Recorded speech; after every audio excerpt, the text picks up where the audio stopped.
पढ़ रहे हैं कंपाउंड इंटरेस्ट। तो कंपाउंड इंटरेस्ट में हम फर्स्ट ऑफ ऑल हमें देखना पहले इंटरेस्ट क्या होता है। इंटरेस्ट क्या होता है पहले ये देखना है। तो इंटरेस्ट का इनडायरेक्ट मीनिंग होता है कि कोई भी एक्स्ट्रा चार्ज कह सकते हैं इसे, एक्स्ट्रा चार्ज जो है, ठीक है। जैसे लेट सपोज एक एग्जांपल आप सपोज करो, जैसे एग्जांपल टू पीपल्स हैं ए एंड मैंने एक पीपल नाम दे दे बी। ओके, ए क्या कह रहा है, ए ने बी को 500 रुपये दे दिए, बी ने ए से 500 रुपीज़ बोरो किए, उधार ले लिए, ठीक है। अब बी कह रहा है कि मैं आपको 2 साल के बाद आफ्टर 2 ईयर मैं आपको रिटर्न कर दूंगा, और उस पर आपको मैं क्या करूंगा, एक एक्स्ट्रा चार्ज पे करूंगा। सपोज दैट वो कह रहा है कि एट द रेट ऑफ 10%, 10% के इंटरेस्ट पे मैं आपको इसे रिटर्न कर दूंगा, ठीक है।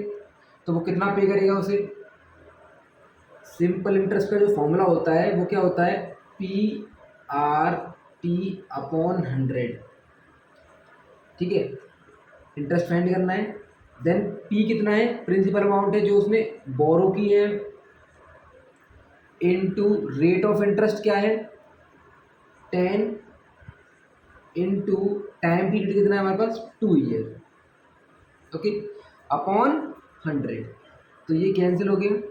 देन अगर हम सॉल्व करें इसे तो 5 टू ज़ 10 और 10 10 ज़ 100, तो उसे 100 रुपीज़ उसे पे करने पड़ेंगे आफ्टर 2 ईयर। जो एक्स्ट्रा चार्ज है उसका कितना पे करना पड़ेगा, 100। Then the amount paid after 2 years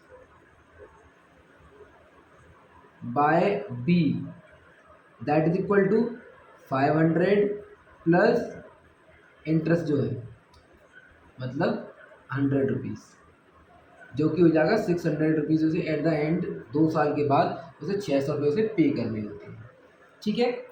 तो ये होता है सिंपल मीनिंग इंटरेस्ट का। ओके ओके, अब हम देखते हैं types of interest. Types of interest क्या होते हैं। इंटरेस्ट दो तरीके के होते हैं हमारे पास, इंटरेस्ट दो तरीके के होते हैं हमारे पास। Interest are of 2 types. First of all simple interest,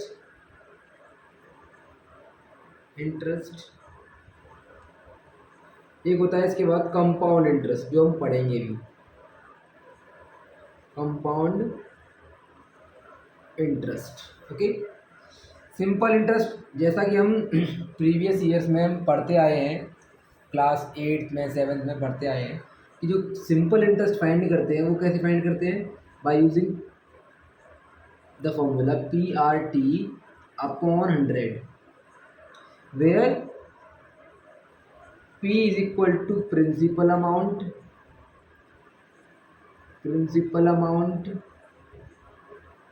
या हम कह सकते हैं सम भी कह दो तब भी कोई दिक्कत नहीं। और R इज इक्वल टू होता है हमारे पास rate of interest and the T is equal to time period. Okay, तो अगर हमें ये जो 500 पे अगर हमें सिंपल इंटरेस्ट कैलकुलेट करनी है तो हम कैसे कैलकुलेट करेंगे, 500 into 10 into 2/100।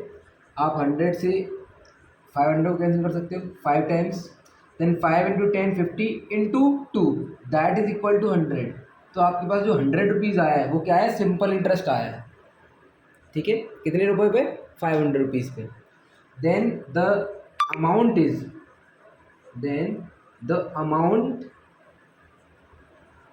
is 500 plus 100 that is equal to 600। तो उसे जो 2 साल के बाद पे करना है वो कितना पे करना पड़ेगा, 600 रुपीज़। ओके, ठीक है, ये तो हुआ हमारे पास सिंपल इंटरेस्ट। अगर हम क्या फाइंड करना चाहें या कंपाउंड इंटरेस्ट फाइंड करना चाहें तो क्या होगा, कंपाउंड इंटरेस्ट वही स्टेप बाय स्टेप, जैसे 2 साल का दे रखा है यहाँ पे हमने डायरेक्टली 2 पुट कर दिया है, यहाँ पे हमें 1 साल का अलग फिर दूसरे साल का अलग फाइंड करना होता है। जैसे हमें फाइंड करना है कंपाउंड इंटरेस्ट, ठीक है, 2 साल का, तो हम क्या करेंगे, वही सिंपल फॉर्मूला है P into R into T upon 100, that is equal to P है हमारे पास 500 इंटू रेट 10, अब टाइम पीरियड हमें 1 ईयर लेना है, अपॉन 100। आप इन 2 जीरो से 2 जीरो कैंसिल कर सकते हो, कितना आ गया 50 रुपीज़। तो आपके पास 1 साल का जो सिंपल इंटरेस्ट है, सॉरी कंपाउंड इंटरेस्ट जो आया वो कितना आया है 50 rupees. Okay, then the new principal amount, जो न्यू प्रिंसिपल अमाउंट है वो हमारे पास कितना आएगा 500, हमारे पास पहले से ही था, 50 और ऐड कर दो, that is equal to 550 rupees. तो हमारे पास जो नया इंटरेस्ट, सॉरी जो नया प्रिंसिपल है वो कितना आया 550 रुपीज़। तो आप अगेन फाइंड करो C I that is equal to P into R into T upon 100, that is equal to 550 into rate same ही है 10, टाइम पीरियड 1 ईयर हम पहले ले चुके हैं, 1 ईयर बचा हुआ है तो 1 ईयर ले लो, अपॉन 100। आप 100 से एक जीरो यहाँ पे और एक जीरो कैंसिल हो गया, देन हमारे पास कितना आ गया 55 रुपीज़, कितना 55 rupees. Okay, then the total amount, then the total amount that is equal to 550 plus 55 rupees, that is equal to 605 rupees. तो हमारे पास जो कंपाउंड इंटरेस्ट जो आया है 2 साल का वो कितना आया है 605 रुपये। ओके, ये समझ में आया, ठीक, तो इतना समझ में आया। हाँ, हमें कंपाउंड इंटरेस्ट का एक छोटी सी एक आइडेंटिटी है, compound interest is equal to amount minus principal, ये एक सिंपल सी एक आइडेंटिटी होती है। अगर हमें कंपाउंड इंटरेस्ट फाइंड करना है तो आप टोटल अमाउंट में से प्रिंसिपल अमाउंट को माइनस कर दो, ठीक है। जैसे अभी मेरे पास लास्ट क्वेश्चन में क्या आया था 605 टोटल अमाउंट आया था और मेरे पास प्रिंसिपल वो कितना था 500 रुपीज़ था। तो मैं यहाँ से सी आई जो है फाइंड कर सकता हूँ, C I is equal to कितना आ जाएगा 605 minus 500, that is equal to 105 rupees, मतलब 105। ये आया हमारे पास कंपाउंड इंटरेस्ट, ठीक है, 2 साल का। अब देखो एक एग्जांपल देखते हैं इसके थ्रू। जैसे देखो, तो ये नेक्स्ट क्वेश्चन हमारे पास ये है, क्या कह रहा है, calculate the compound interest occurred on 10,000 rupees in 3 years when the rates of interest for successive years are 8, 10 and 15 respectively। मतलब फर्स्ट ईयर में पहले साल में उसे 8% रेट देना पड़ा है, सेकेंड ईयर में 10% एंड थर्ड ईयर में 15%। ओके, तो हम इसे सॉल्व करते हैं। तो हमें कंपाउंड इंटरेस्ट फाइंड करना है, तो P इंटू आर, चलो पहले for first year that is equal to C I is equal to P into R into T upon 100। हमारे पास देखो प्रिंसिपल क्या क्या है, आप लिख लो यहाँ पे, where principal P is equal to है 10,000 एंड रेट ऑफ इंटरेस्ट आपको चेंज दे रखा है, rate of interest for first year that is equal to 8% and time period आपको दे रखा है 3 years, ठीक है। तो आप क्या करो 10,000 into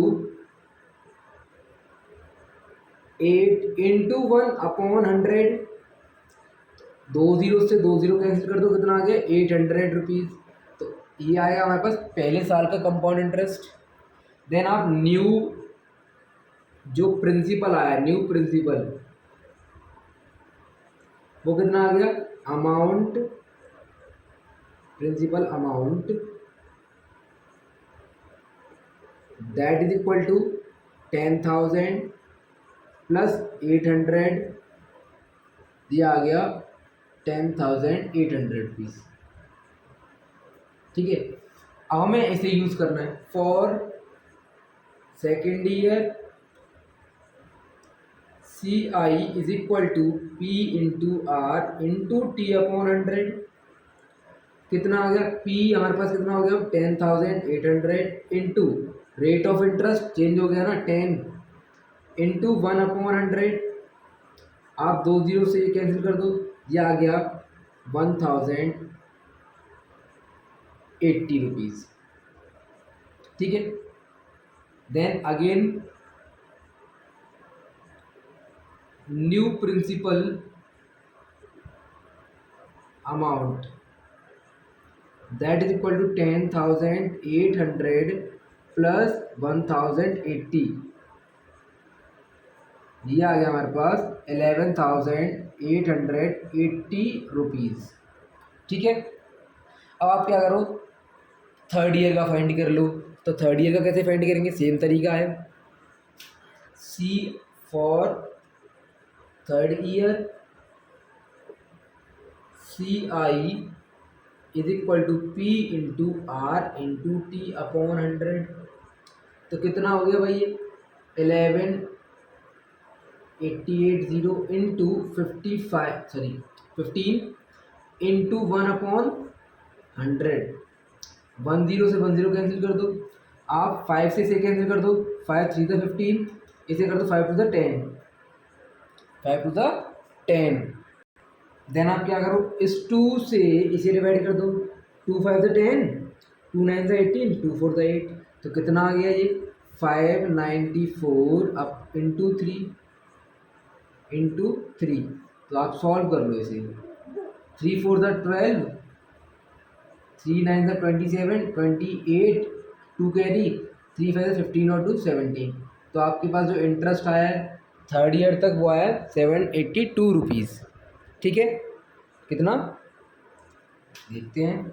then the amount is equal to, total amount कितना आ गया हमारे पास, यहाँ कर देता हूँ चलो। Total amount is equal to 10,000 plus 1,782। तो कितना आ गया 11,782 रुपीज़। ठीक, ओके। अगर हम यहाँ से देखो कंपाउंड इंटरेस्ट फाइंड करें तो मैंने अभी फॉर्मूला बताया था, ए माइनस पी होता है। तो ए हमारे पास ये है 1182 माइनस 10,000, तो ये आ रहा है हमारे पास 1782 रुपीज़। ठीक है, तो हमारे पास जो कंपाउंड इंटरेस्ट है वो ये आ गया, और अमाउंट टोटल अमाउंट कितना आ गया, ये आ गया। ओके, ठीक, नोट कर लीजिए।